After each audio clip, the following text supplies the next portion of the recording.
Thank you. Thank you. Thank you.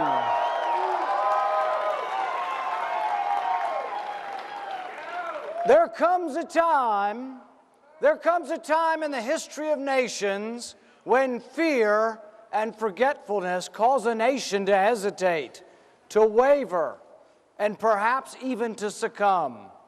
When that time comes, those who love liberty must rise to the occasion. Will you, lovers of liberty, will you rise to the occasion?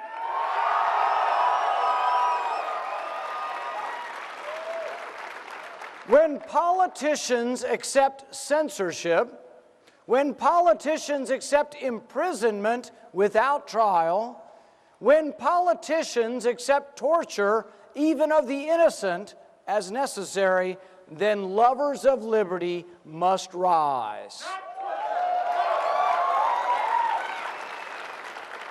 We must rise and stand with our forefathers who stared down the king.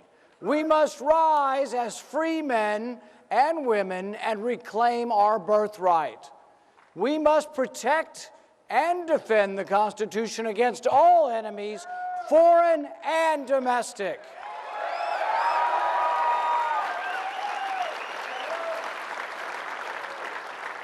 Our freedom is at risk from a Supreme Court that fails to protect liberty.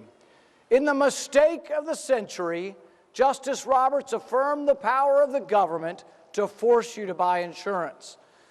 Justice Roberts argued that we must presume Obamacare constitutional. I've got a better idea. Why don't we presume liberty?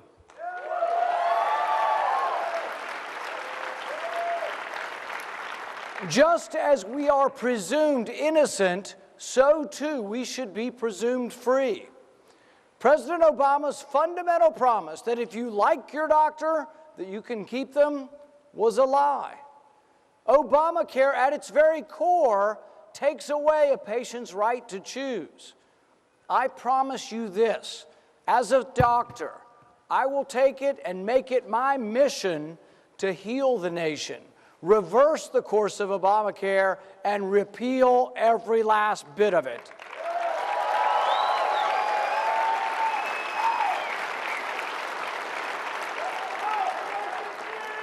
We must remember that our rights are unlimited, unenumerated, and given to us by God.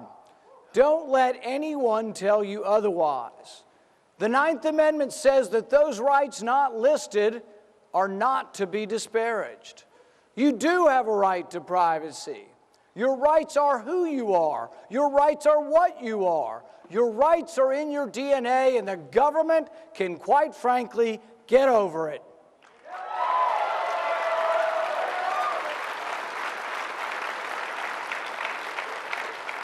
To defend our country, we need to gather intelligence on the enemy. But when the intelligence director lies to Congress, how are we to trust them? Are we to trust them to collect and hold every American's phone records? I say that your phone records are yours. I say that the phone records of law-abiding citizens are none of their damn business.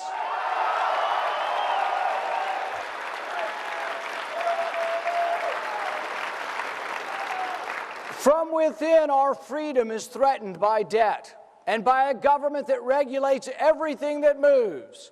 We borrow $1 million a minute. The president says he doesn't know where to cut. How about we start with the $2.4 million they spent on origami condoms? Don't tell me there's no place to cut. Our freedom is also threatened from outside our borders. We must protect ourselves from jihadists without losing who we are as a people in the process. We must think before we act. We should promote stability, not chaos. In the Middle East, one form of tyranny often replaces another. When secular despots are overthrown, chaos ensues and radical Islam grows stronger. Hillary's war in Libya is a perfect example. Hillary's war made us less safe. Libya is less stable, and radical jihadists run amok. They swim in our swimming pool. Hillary's war in Libya allowed thousands of surface-to-air missiles to fall into the hands of radical Islamists. As Hillary was declaring victory in Libya, Ambassador Stevens was pleading for more security. When I asked Secretary Clinton if she read Ambassador Stevens' cables pleading for help, she answered curtly no, as if she had more important things to do. I believe Hillary Clinton's abdication of responsibility, her refusal to provide an adequate defense for Benghazi, her dereliction of duty should forever preclude her from higher office.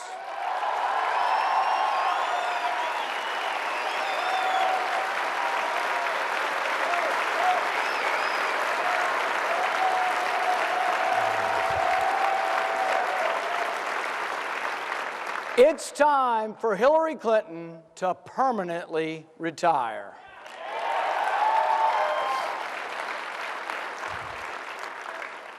In the Middle East, a dangerous and barbaric cult has arisen. ISIS has become a threat to our embassy in Baghdad and our consulate in Erbil. ISIS, though, grew in a safe haven created by arming Islamic rebels in the Syrian civil war. When I voted against arming the Islamic rebels in Syria, I warned that these arms might end up in the hands of jihadists, and that one day we might be forced to go back to fight against our own weapons. Within a year, that prediction came true. Without question, we must now defend ourselves and American interests from this barbarous aberration. But it troubles me that we must now fight against our own weapons. We need a national defense robust enough to defend against all attacks, modern enough to deter all enemies, and nimble enough to defend our vital interests. But we also need a foreign policy that encourages stability, not chaos. At home, conservatives understand that the government is the problem, not the solution.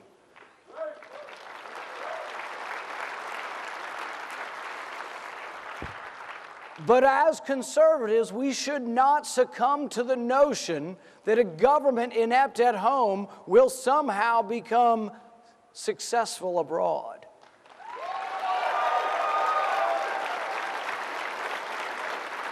That a government that can't even deliver the mail will somehow be able to create nations abroad. Without question, we must be strong. Without question, we must defend ourselves. I envision an America with a national defense unparalleled, undefeatable, and unencumbered by nation building.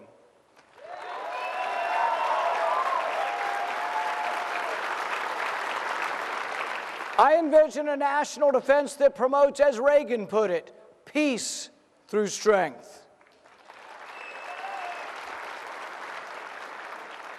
We must realize, though, that we do not project strength by borrowing money from China to send it to Pakistan. It angers me to see mobs burning our flag and chanting "Death to America" in countries that receive our foreign aid.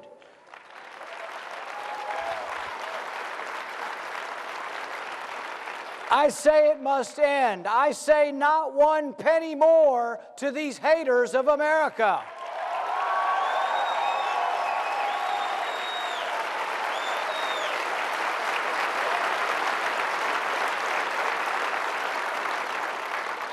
At home, our nation needs new ideas and new answers to old problems. Martin Luther King spoke of two Americas. He described them as two starkly different American experiences that exist side by side. In one America, people experience the opportunity of life, liberty, and the pursuit of happiness. In the other America, people experience a daily ugliness that dashes hope and leaves only the fatigue of despair. I was born into the America that experiences and believes in opportunity, But my trips to Ferguson and Detroit and Atlanta and Chicago have revealed what I consider to be an undercurrent of unease in our country. Liberal policies have failed our inner cities.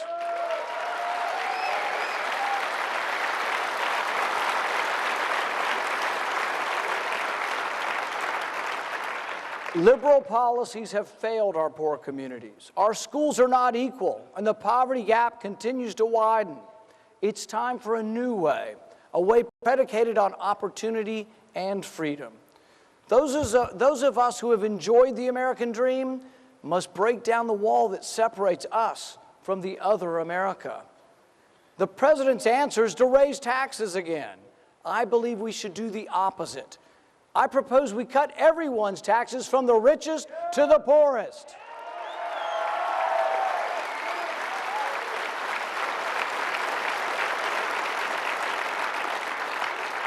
In the coming weeks, I will propose the largest tax cut in American history.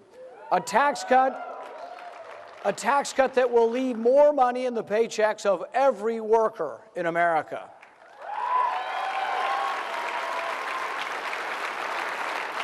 My tax plan will get the IRS out of your life and out of the way of every job creator in America. My plan will also cut spending and balance the budget in just 5 years.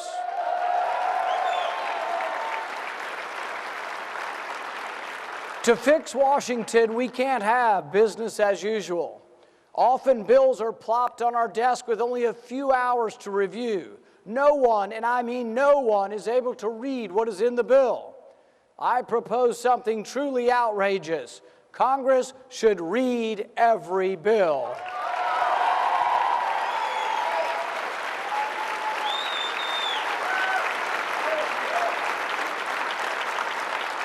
Congress should also live under the laws they pass. I have a constitutional amendment that says Congress shall pass no law that exempts themselves.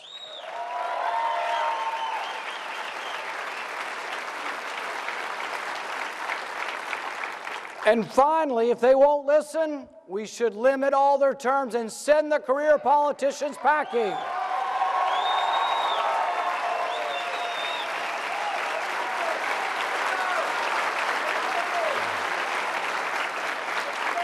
And while we're at it, maybe we ought to limit the terms of out-of-control federal judges as well.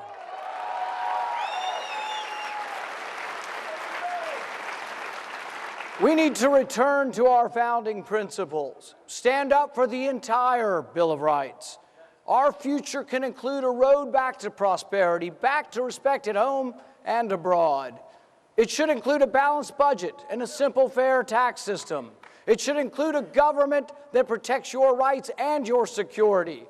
It should include a stronger, better, more agile military. It's time for a new way, a new set of ideas, a new leader, one you can trust, one who works for you, and above all, it's time for a new president.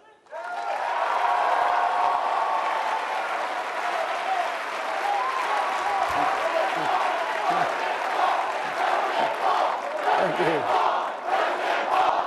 Thank you.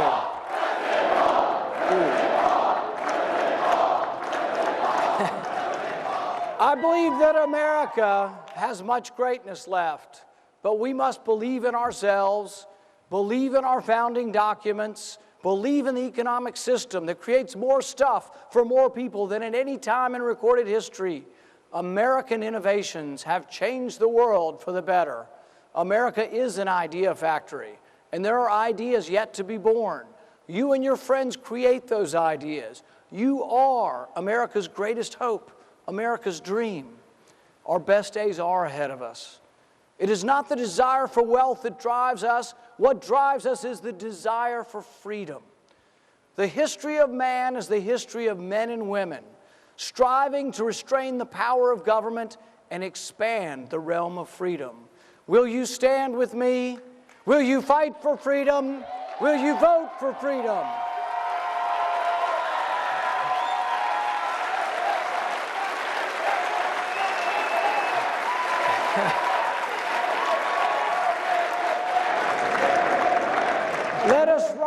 let us rise as one and shout from the top of our lungs for freedom now, for our God-given liberty. Let us stand together to make America once again the leading light for freedom and prosperity for all.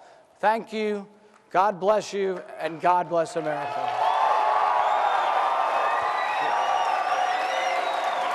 Thanks. Senator? Thank you. Thank you. Senator? Thank you. Thanks, guys. Thank you. Thank you. Senator, I'm Charlie Giroux, and I'm actually here standing with Rand to ask you a couple of questions which have come from the audience here in the hall and from others throughout the building. And we're delighted to have you here, and we appreciate the fact that you're taking the time to answer these questions from a live audience. First of all, what do you think Republicans have to do in order to win over libertarians, moderates, and independent voters? Good answer. Good answer. I think as Republicans, we do a great job defending the Second Amendment. And everybody knows that, and it's good. And I'm a great defender of the Second Amendment. But we have to defend the whole Bill of Rights. To defend the Second Amendment, you have to defend the Fourth Amendment. If the government can come in your house willy-nilly without an appropriate or a judicial, a constitutional warrant, then we don't have protection of the Second Amendment. You need the First Amendment to protect the Second Amendment. But if you want to talk about people who haven't been concerned about being a Republican or listening to a Republican, the Fifth, the Sixth, we should have speedy trials in our country. Kalief Browder was a 16-year-old boy accused of a crime. He's from the Bronx. He's an African-American kid from the Bronx. Accused of a crime, he was sent to Rikers. He spent 3 years in Rikers. He was never tried. He tried to commit suicide 4 times. If you ask Kalief Browder, you ask his mom, or you ask anybody that lives around him in the Bronx, whether or not the Bill of Rights is being defended, he lives in that other America that Martin Luther King talked about. If we want to get new people into our party and get libertarians and others who believe in privacy, what we have to do is we have to say to people like Kalief Browder that big government's not only a problem as far as regulations and taxes, big government's a problem with sometimes not giving justice to those who deserve it. Somebody knew the answer you were going to give, Senator, and they sent us this follow-up question. If you could have just one constitutional amendment, what would it be? Term limits.